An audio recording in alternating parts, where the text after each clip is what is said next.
Hi, my name's Julieanne Kost, and I'm going to show you in the next few minutes my top 6 features in Photoshop CS6.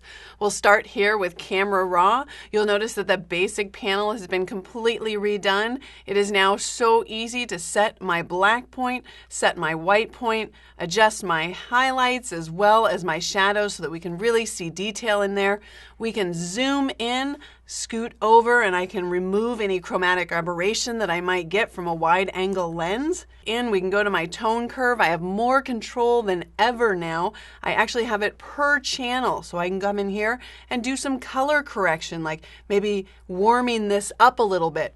It also enables me to do much more creative color adjustments. So for example, we can take out all of the color out of the saturation area, return back to my point curve, and maybe do a little cross-process effect where I've got some blues in the shadow, but some yellow in my highlights. I can even combine that with other channels like red or green in order to make that a little bit more purple down there and still keep that yellow up at the top. So tons of great things that you can do now in Adobe Camera Raw. Let's go ahead and move over to Photoshop. How many of you have ever had to deal with a lot of text in a Photoshop document? Wouldn't it be really nice to be able to just select your type tool and then use new paragraph styles and character styles in order to format all of that type? So here now it's as easy as just clicking on the styles that I created. I've got different categories here for notes. We can scoot down. You can see here if I want to change this to a category. And in fact, if I double click on this, we can look at this. I've got all your basic and advanced character formats that you can include in your paragraph style. We have the open type features, indents and spacing. That includes all of your justification as well as alignment. We've got the every line composer. We've also got justification and hyphenation options in here. So it's now so easy to simply move through the document. And if we've got a title there and move down and there's a description, keep on moving back and forth between a title and a description.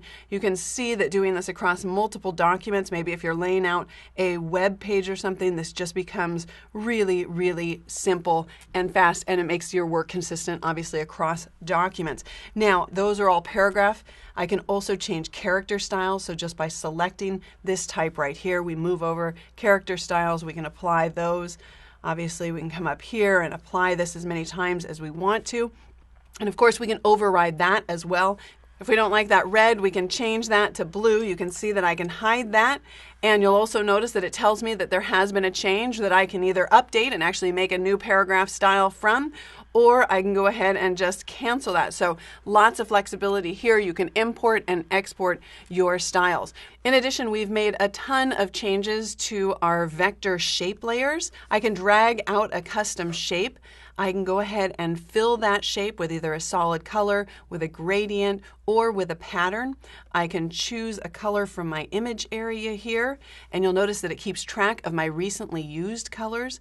If I move over here and add a stroke, I might want to add a solid color stroke. Let's make it really bright so that we can see it.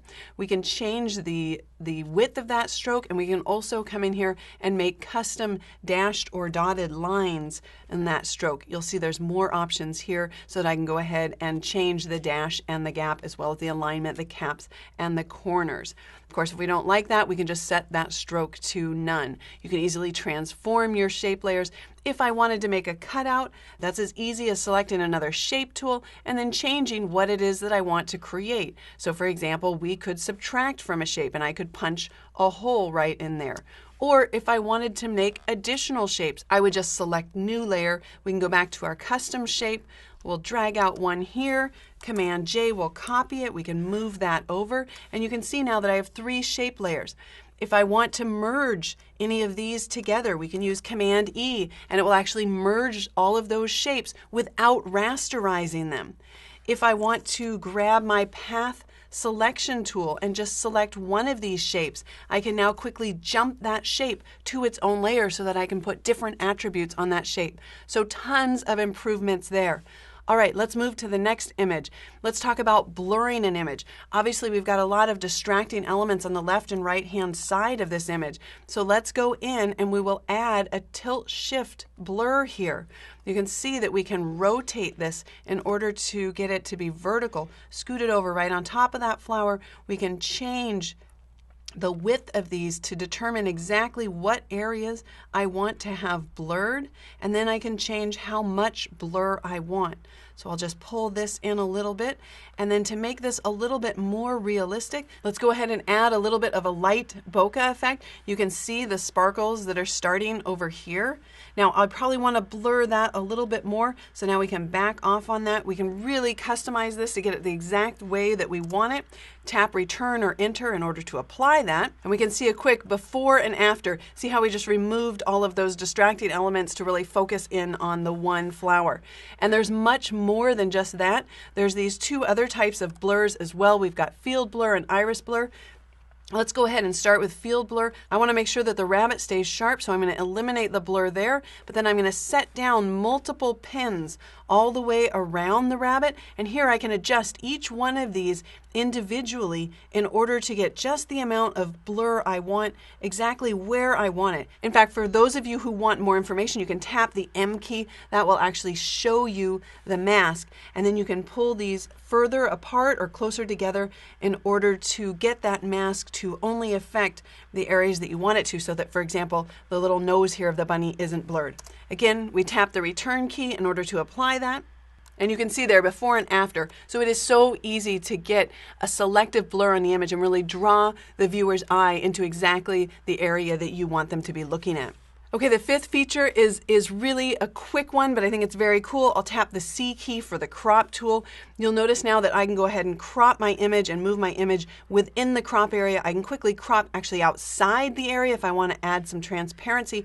And if I've forgotten to set the aspect ratio before I come in here, you'll notice that I don't have to back out of the crop tool anymore. I can simply set that aspect ratio while I'm in here and then readjust. I've got the nice rule of thirds and other views that I can choose from. And of course, I probably don't want to delete these crop pixels just in case I might want to come back to them later.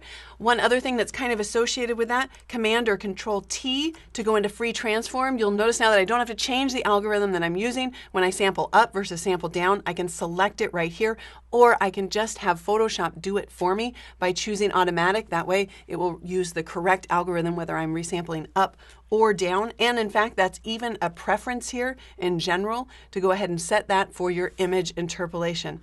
And finally, let's just take a quick look at video. You'll notice here that I've got 3 layers. Let's show my timeline. These 3 layers are going to be stacked by default, one on top of each other. That's not what I want. I want them to play in a sequence. So I'll just select those 3 layers.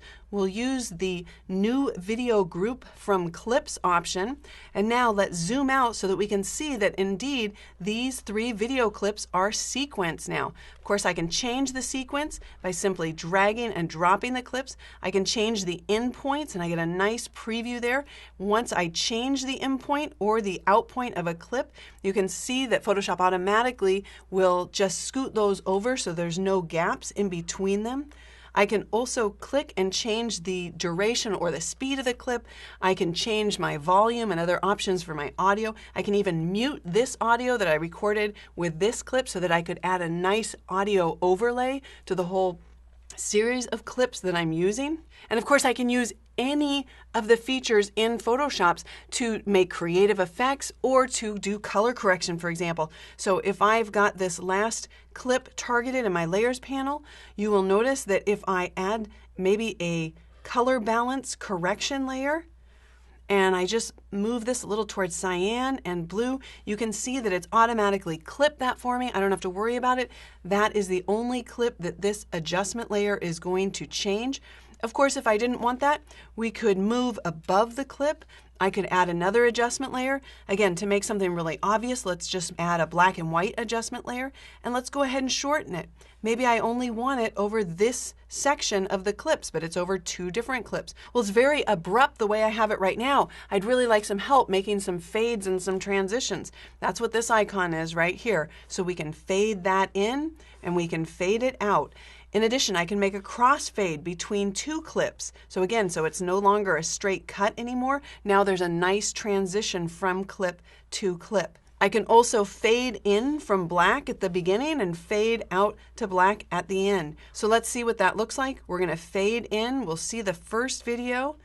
It'll crossfade to the next one. We go into the black and white adjustment layer, fade into the last video clip, and then fade out. I've got one more item here. This is a layer that you can see is hidden. Let's go ahead and make that visible. This happens to be a smart object, so let's put our time insertion cursor right above that.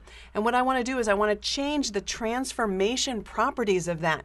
How cool is that? That I can go to the beginning of the clip, set a keyframe so that it appears maybe in this location and maybe at this size, and then move forward in time, change the size of that just slightly so that it's moving, and Photoshop automatically adds the second keyframe. So now I've got a nice pan here. Of course, if I want to do this on a bunch of images, you'll notice that on my stills, I also have the ability to just use these presets. Really, really easy way to make maybe a Ken Burns effect on your images. Well, unfortunately, I can only have 6 top features right now, so those are the top 6 features for Photoshop CS6. My name is Julieanne Kost. Thanks for watching. I hope you'll check it out.